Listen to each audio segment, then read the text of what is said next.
Oke, sahabat RBR, ruang barang rawuh dimanapun kalian berada. Pada sesi RBR kali ini, RBR Story kali ini, kita kedatangan tamu yang udah nggak asing lagi bagi kita. Siapa lagi kalau bukan Mas Agleam. Mas Agleam, silakan perkenalkan diri dulu. Selamat malam sobat-sobat RBR. Pada malam hari ini saya akan menceritakan beberapa pengalaman pribadi saya saat bertemu dengan makhluk halus seperti itu, Mas. Makhluk yang tidak manusia. Ya, gitu ya, benar. Oke, Mas Agleam, untuk pengalamannya Mas Agleam di dunia goib ini kan udah banyak banget ya. Ya, Pada sesi RBR Story kali ini, Mas Agleam mau bercerita tentang yang mana atau yang apa? saya di sini malam ini tuh mau cerita tentang pengalaman pribadi saya itu naik mendaki ke Gunung Merbabu. Ke Gunung Merbabu, Ya. kapan itu Mas Agleam? Itu udah ada 2 tahun yang lalu, Mas, sebenarnya. 2 tahun, udah lama banget ya berarti ya? Udah lama. Nah, itu alasan Mas Agleam pilih cerita ini untuk diceritakan ke sahabat-sahabat RBR yang ada, yang dimanapun mereka berada ini, itu alasannya apa? Alasannya karena di setiap perjalanan dari hari pertama sampai hari terakhir itu saya menemukan beberapa sosok makhluk halus dari bawah sampai puncak. Dari puncak saya bawa lagi, mau siang, sore, malam itu saya Ada semua. Berarti Ya. ada full perjalanan goib gitu ya? Ya, Oh iya. gitu. Kalau begitu silahkan diceritakan aja Mas Agleam. Sama merokok juga kayaknya enak ini. Ini.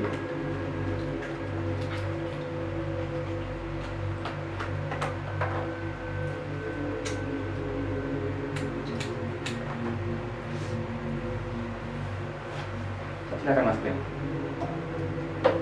Jadi kejadian ini tuh udah berlangsung 2 tahun yang lalu sih, Mas, sebenarnya. Itu saya masih menjadi pendamping Hispala di sekolah SMA saya dulu. Oke. Saya itu membawa sekitar 15 orang, 15 siswa ya. Itu dari awal memang dari base camp ya, Mas ya. Itu lewat jalur mana itu? Jalur Selo. Selo yang baru ya? Selo yang baru. Itu nganu, Mas. Apa di base camp itu saya udah ngerasa nggak enak sebenarnya.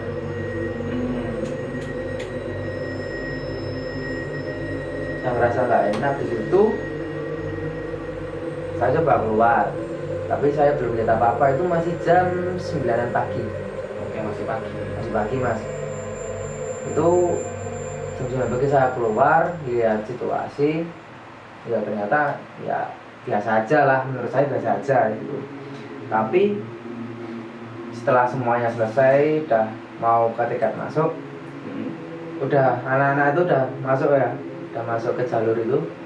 Saya tuh kok ngerasa bulu kuduk ini tuh merinding gitu, Mas. Tuh, kenapa? Saya coba lihat, ternyata emang bener. Itu saya hitung, ya mungkin ya, Mas, ada lebih. Saya hitung tuh di situ sekitar ada 9 pocongan. 9 pocong. Iya, yang kayak apa ya? Kayak itu loh, Mas. Berjejer-jejer. Berjejer ya. Enggak, berjejer, Mas, di setiap pohon gitu loh, kayak nyambut seperti itu loh. Tapi kok saya dengar-dengar itu juga karena ada salah satu itu yang sedang datang bulan, perempuan. Itu dengernya dari pocongnya itu. Ya, Itu pocongnya bisa ngobrol sama Mas Agleam. ya seperti itulah, Mas. Iya, karena dukun ya Mas Agleam. Bukan dukun, Mas. Cuma bisa doang. Bisa. Itu ya mereka kayak ngasih apa ya? Ya, monggo untuk melanjutkan perjalanan. Cuman seperti mereka tuh ngasih isyarat kalau nanti di atas ketemunya gini mungkin ya. Itu Setelah itu saya lanjut perjalanan. Di satu titik, satu batu, kok saya tuh kayak dulu waktu itu saya cuma bisa lihat karena lihat satu titik, saya fokus ke satu titik, baru saya bisa lihat di situ ada makhluk apa gitu. Oke. Pas itu saya lihat itu sekitar jam masih siang kan, masih jam 1 jam 12-an. Itu belum jauh dari tempat itu ada sosok perempuan duduk di situ Di batunya itu. di batunya itu, kayak sosok kuntilanak gitu lah mas ya, kalau kita belum ngomong, duduk di batu itu gitu. Setelah itu dia nggak anu sih mas, dia nggak apa namanya, nggak mau jahatin kita atau gimana, dia cuman stay di situ aja, Mau liatin doang. ngeliatin doang siapa yang lewat itu. Jalan lagi ke atas sampai di satu titik lokasi, saya balik bilang sendiri. Itu ada satu pohon beringin yang lumayan tinggi juga. Di situ kok saya tertarik. Saya ada di belakang teman-teman yang lain gitu loh. Saya sengaja ke belakang. Saya kok kayak melihat satu sosok Simba. Pakaiannya putih bersih gitu loh mas. Jenggot putih, rambut putih. Itu kakek-kakek berarti. Kakek, iya kakek. Kalau boleh saya ngomong, kalau enggak saya lihat ya mas, itu kayak resi loh mas. Oke. Itu kayak resi. Terus itu berarti kalau bisa dibilang pertapa gitu ya. Mungkin harus grip seperti itu mas. Dia tuh cuman bilang sama saya, tolong dijaga teman-temannya. Gitu. Tolong jaga teman-temannya, dia bisa sampai bawah lagi lah mungkin ya, omongan gitu. Mati terus rokoknya mas. Nah aku mas kretek, Oh iya. Filter ada loh. sukanya kretek mas. Oh iya. Selera orang beda-beda. Nah Lanjut mas aku. setelah itu jalan-jalan udah sampai ke pos 1 Selo. Pos 1 Selo itu sampai sana tuh sore karena ya tadi mas, saya sama teman-teman yang lain, alumni yang lain mengambil 15 orang yang baru sekali itu naik gunung gitu mas. Oh. Ya jadi kayak jalannya lambat gitu. Sampai pos 2 ya, pos 2 Selo itu udah hampir malam. Lama banget ya berarti ya? Iya mas, lama karena 15 orang harus nyatuin satu irama kan, sama jalan biar nggak saling tertinggal lah. Gitu. Saya tuh berada di belakang. Setelah sampai sana udah pada buka tenda, itu istirahat malam. Nah pas istirahat malam itu kok saya tuh punya feeling jelek tuh. Saya punya feeling jelek kalau bakal ada yang ganggu. Gitu. Ya saya nggak mau ngasih tahu yang lain, nggak mau ngasih tahu teman-teman yang lain, alumni yang lain. Mungkin ada beberapa alumni yang bisa juga seperti itu, tapi saya nggak mau bilang ke yang lain karena mungkin feeling saya juga pas itu mungkin salah juga ya. Saya kok kayak lihat ada kera hitam sama kera putih sih mas. Tapi gede tuh. Seukuran apa itu gedenya? Aduh, kalau seukuran apa? Terus saya cuma feeling mas soalnya. Oh. Dapat bayangan langsung ketangkep tuh kok kayak di situ kayak ada yang nungguin. Ada yang nunggu gitu.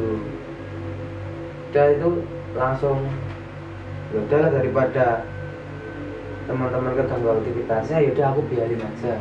Biarin aja biar mereka juga beraktivitas sendiri di dunianya. Karena kan sudah malam juga kan mas. Itu lanjut ke hari kedua. Hari kedua langsung menuju puncak. Puncak itu kan dari Selo kita lintas ke Wekas. Oh. Jalur Wekas. Nah, di situ memang siangnya memang nggak ada apa-apa ya mas ya. Saya aman-aman aja. Setelah itu malamnya kita di pos 2 Wekas, camp di situ. itu tuh ya namanya juga kita mau menghangatkan badan karena dingin ya kan, Ya, api unggun api unggun lah sama untuk kopi lah. kopi lah Terus Mas? setelah udah tinggi ngopinya ya, itu teman-teman alumni kita masuk ke dalam tenda masing-masing Karena udah selesai ngopi. karena udah selesai ngopi tinggi tadi ya kan. Tuh saya kok dengar di luar tuh kayak ada, padahal ya kondisi udah pada tidur loh Mas ya, Udah tidur semua. udah tidur semua ya kan, kondisi semua teman-teman udah pada tidur, kok saya dengar di luar tuh kayak ada beberapa anak kecil kayak mainin suatu benda gitu loh, suatu benda kayak anak kecil main sepak bola lah, tendang ke sana tendang ke sini gitu. Oke. Itu kok sampai aku tuh dengar kayak suara nesting, itu kayak ditendang, bener-bener ditendang kalau itu, Berintingan. bener-bener ditendang kalau itu Mas. Berarti suaranya nyaring gitu ya? Iya. Nesting gitu kan? Nesting dari bahan aluminium itu kan bener-bener kayak ketendang gitu loh. Gitu. Tapi itu yang lain nggak dengar? Karena udah tidur. Iya mungkin karena udah tidur ya Mas ya, jadi mungkin nggak dengar juga. Terus aku coba keluar, aku cek lagi, tak santerin lagi, nggak ada apa-apa. Oke. Nggak ada apa-apa, nggak ada orang lewat, nggak ada gini, nggak ada pendaki lewat, nggak ada orang di area campku juga gitu loh. Ya udahlah, daripada kebawa pikiran, kita langsung aja lah tidur lagi. Paginya baru tak ceritain ke temanku. Nah di malam kok aku dengar ini ya, aku nggak dengar. Ya kamu tidur ya, aku turu kok ngelempus ya. Ya karena udah tinggi ya kopinya. Tadi ngopinya Buat tidur. yang banyak tidur. Karena itu saya juga nggak ngopi tinggi soalnya. Oh. Karena capek lah Mas. Saya mending hormat teman-teman aja. Tuh. Setelah itu sebenarnya malamnya itu juga aku lihat juga tuh ada kayak keras juga, tapi beda sama yang satunya, yang tadi kayak kerahnya kecil-kecil datang rombongan gitu. Itu kerak betulan atau? Nah itu nggak tahu Mas, itu kayak soalnya kan merbabu juga punya kerah kan Mas. Apalagi bos dua bekas. Pos dua bekas. Itu tuh ya kayak saya tuh ngerasa malam tuh banyak kerah aja di daerah situ tuh. Ya udah daripada ke bawah-bawah kan, ya udahlah buat tidur aja, buat enjoy aja lah, nggak usah dipikirin. Camp di situ tuh kelihatannya 2 hari gitu. Tapi hari kedua aku rasa aman-aman aja sih, cuman aku dengar kayak auman singa aja, gerengan singa, macan di pos 2 nya itu. Iya, gerengan macan sih tuh. Tapi itu cuma terdengar suaranya doang ya? Terdengar suaranya doang, nggak sampai menampakkan wujudnya. Enggak. Tapi nggak tahu itu emang macan beneran apa macan goib Nah tadi. itu, karena memang suasana di Merbabu kan hutan semua ya. Nah itu Mas, bener. Bagian juga rimbun juga kan, rimbun, jadi kita nggak tahu emang itu emang goib atau macan beneran gitu Mas. Tapi itu waktu ada auman itu cuma Mas Akil yang bisa dengar? Atau ada teman-teman yang lain? Tuh saya tuh tanya ke temen toh, itu juga nggak dengar. Tapi saya nggak tanya ke semua teman, takutnya mereka gimana Panik gitu. Panik kan malah. Laba-laba dari kecil, terus ngikutin, terus tiba-tiba gede gitu. Jadi gede. Itu tuh saya juga pas itu masih masih takut lah dengan hal seperti itu. Kalau sama misalnya siluman gitu ya, terus saya masih takut Mas. Soalnya juga takutnya keserang gitu kan. Saya tuh takut diserang Mas, gitu sebenarnya. Sama laba-laba. Sama laba-labanya itu tuh takut diserang. Siluman ya itu ya. Iya, kayak siluman tuh mas modelnya itu. Jadi kalau saya lihat tuh laba-laba itu tapi kepalanya tuh kayak manusia. Ih, kok serem. Aneh itu mas. Tapi besar ya. Besar mas. Oh, badannya tuh besar, kakinya tuh panjang. Tapi kepalanya kayak kepala manusia loh. Kayak gitu. Terus saya coba apa ya ngomong dalam hati kalau misalnya saya di sini tuh sama teman-teman tuh nggak mau ganggu, tapi cuma mau turun aja sampai base camp, udah kita pulang Selamat. dengan selamat ya, gitu. ya. Oh. Dia masih ngeyel, tak kerasin, tapi lagi ngomong lagi gitu lagi, tak kerasin. Akhirnya 3 kali saya ngomong, dia langsung saya nengok ke belakang, dia langsung lompat tuh masuk jurang itu. Jadi pas masuknya tuh saya dengar seret, Ada kayak suaranya. kayak suara dan Patah-patah itu. patah-patah itu mas. Karena apa tertimbun apa kejatuhan sesuatu gitu. Iya, dan pas turunnya tuh saya juga kayak lihat pas saya lihat ke belakang bisa lihat samping itu kayak lihat dia tuh turun. Tapi itu siswa yang ada sama Mas Agil itu juga tahu gitu ada di situ. Saya kurang tahu, masalah saya nggak tanya itu. Iya. Saya takutnya dia kenapa-napa, Iya. takut kan. Barangkali dia malah nanti panik juga. Terus Nah itu mas, setelah itu turun berapa meter gitu baru jalan, kok saya ada berasal lagi kok diikutin lagi. Ternyata Lagi? iya lagi. Ini sosok perempuan kayak lusur ngesot lah mas. Tapi itu wujudnya memang bener kayak suster gitu atau Enggak, cuma cewek ngesot? cuma cewek ngesot gitu aja. Oh.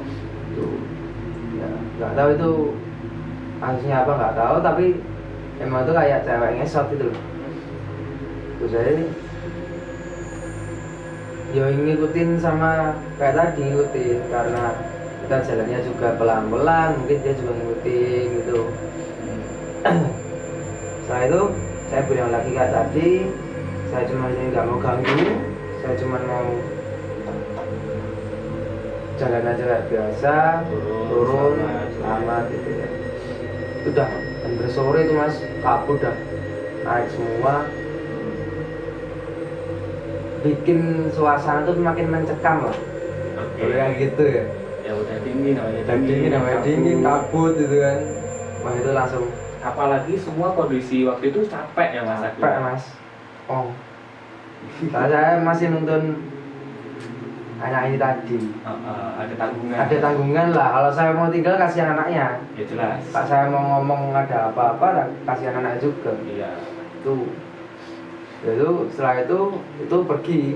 Setelah pergi ada lagi saya kok firasat jelek lagi tuh, kayak ada yang itu lagi. Ada lagi. Kayak buto itu mas, tapi kecil. Buto? Kayak genderuwo lah. Oh. Tapi kecil. Ngikutin dari belakang juga. Itu ngikutin sampai pulang. Enggak, itu cuma ngikutin berapa meter langsung pulang. Mungkin karena teritori ya. Mungkin saya. Mungkin karena teritori, jadi mereka nggak mau keluar dari teritori langsung pulang aja. Itu sampai bawah, itu ketemu sama makam itu udah hampir maghrib gitu. Makam yang bentuknya rumah itu ya? Makam yang bentuknya rumah itu hampir maghrib saya ketemu. Situ ada sosok kayak kakek gitu. Di mana nih? Kayak di pinggir jalan tuh mas, kayak ada cakro gitu ya.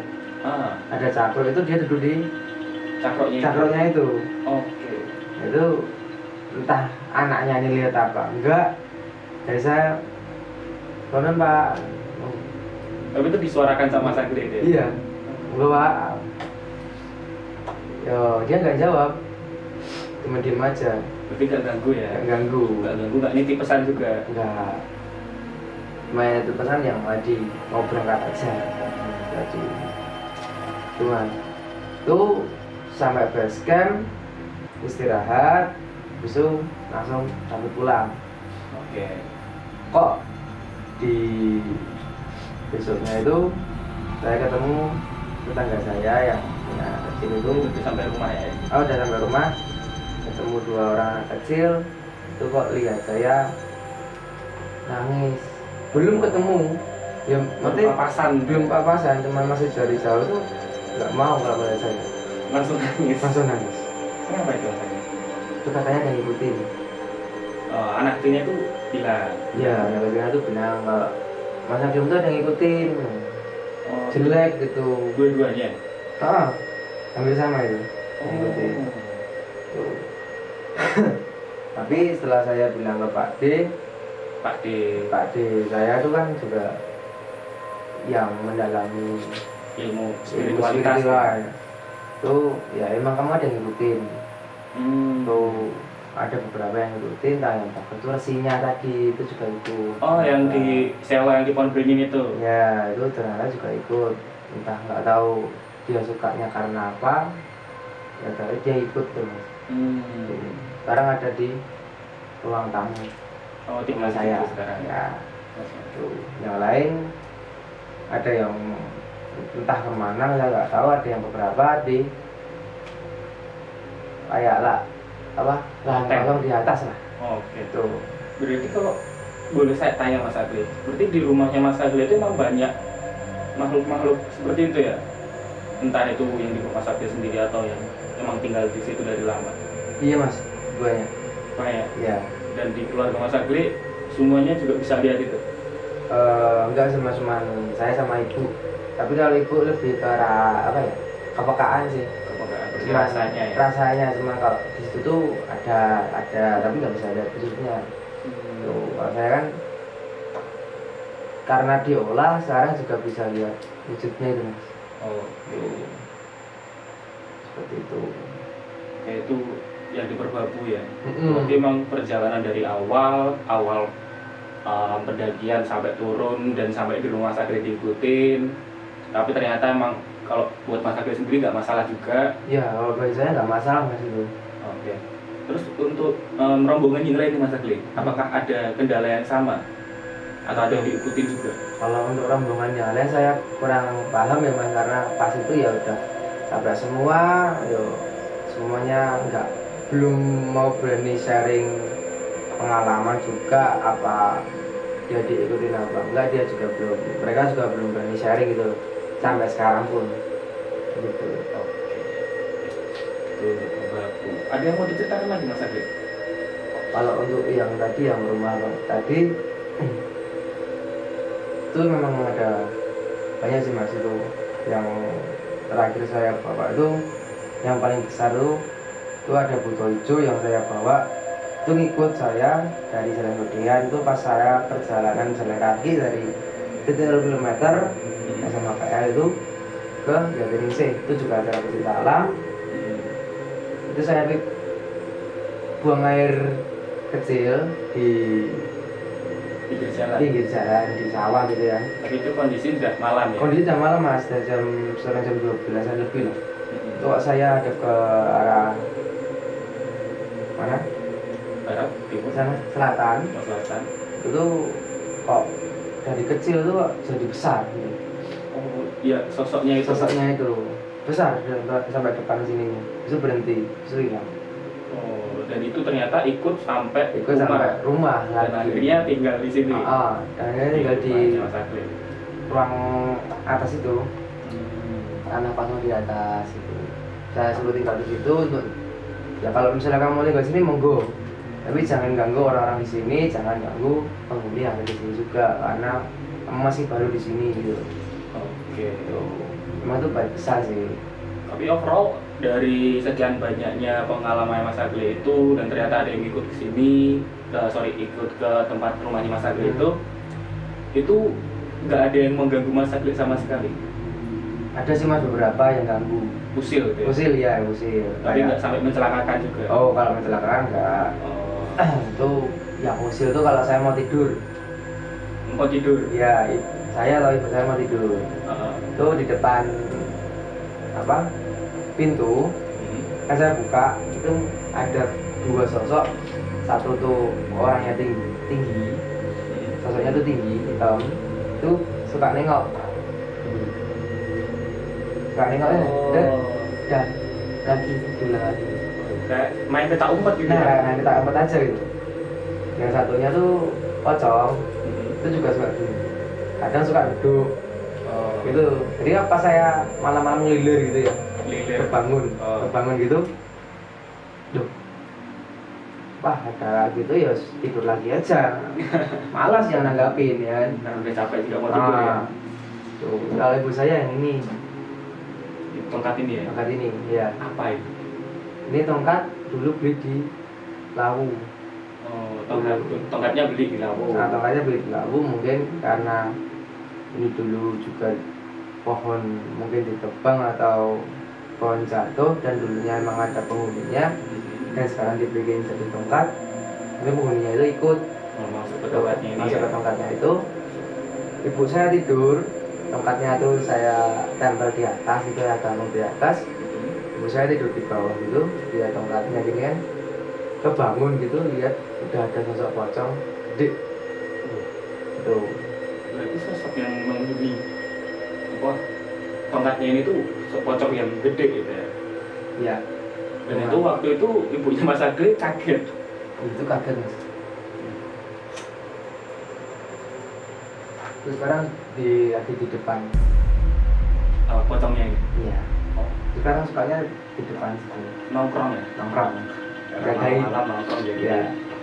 Ya saya semua bilang di sini ya jangan ganggu lah orang-orang yang lewat sini. Ya, ya. Oke. Itu pengalaman Mas Agli berarti banyak juga ya melihat sosok kayak gitu karena Mas Agli memang dari dasarannya udah bisa juga ya. Iya, karena dulu emang Simbah emang kalau orang-orang kampung bilang juga orang sakti sih mas. Orang sakti. Iya, itu Pak Dijuan juga kenal Simbah.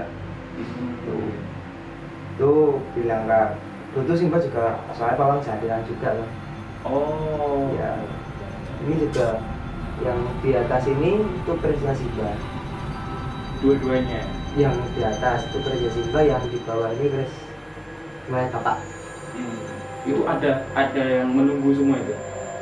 Ya, ini dua keris ini yang menunggu paling besar di sini. Oh. Kalau yang di atas itu di rumah Om di selatan sana dekat sini. Kalau yang di bawah dia nunggu sini. Gangguannya sendiri. Gangguannya itu nggak ada mas. Oh, nggak ada. Iya. Nggak dimasukin. Nggak dimasukin. Ada rencana? Nggak ada. Kasihan gangguannya. Oke. Kalau begitu Mas Agli, apakah ada cerita lagi yang mau disampaikan atau mau diceritakan ke sahabat-sahabat RBR? Sebenarnya masih ada lagi sih mas. Oh, masih ada lagi ya? Iya, masih ada lagi beberapa pengalaman yang sama di pecinta alam juga lagi kan begitu. Kita juga pernah diganggu juga, terus ada pengalaman kayak gitu. Oke, itu tahan dulu ceritanya Mas Agli karena kita cukupkan dulu RBR Story kali ini. Kita akan lanjut di part 2. Tetap ikuti kami di RBR Ruang Barang Rawroh. Jangan lupa klik like, komen, dan subscribe.